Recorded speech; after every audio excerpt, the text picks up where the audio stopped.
He was the kind of cop who thought he could bend the law and get away with it. Until the day his own son was framed the exact same way he used to frame innocent men. That's when karma came knocking. Officer Daniel Briggs was once the kind of cop everyone trusted, firm, respected, and feared by the guilty. But what no one knew was that Daniel had a dark secret, one that would destroy everything he'd built.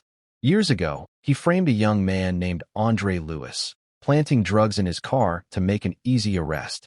Andre begged for mercy, swearing he was innocent. But Daniel only smirked and said, "Tell it to the judge." And with that, Andre's life was over. He spent 7 years behind bars for a crime he didn't commit. He lost his job, his family, his faith in justice. But the truth has a way of catching up. One night, Daniel's teenage son was pulled over on suspicion of robbery. The same kind of routine stop Daniel used to make.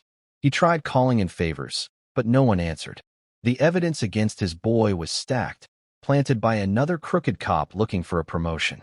For the first time, Daniel felt what Andre must have felt: powerless, betrayed, desperate.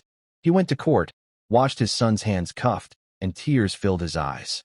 It was like karma was holding up a mirror. Then something happened he didn't expect. Andre, the same man he'd framed, showed up at the hearing.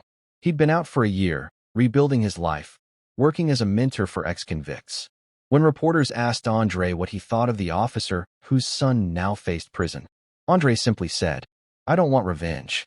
I just hope he finally understands what justice means." Daniel broke down in tears. For the first time in his career, he turned himself in, confessing to every lie, every false report, every life he'd ruined. What is your take on this? Subscribe and leave a comment.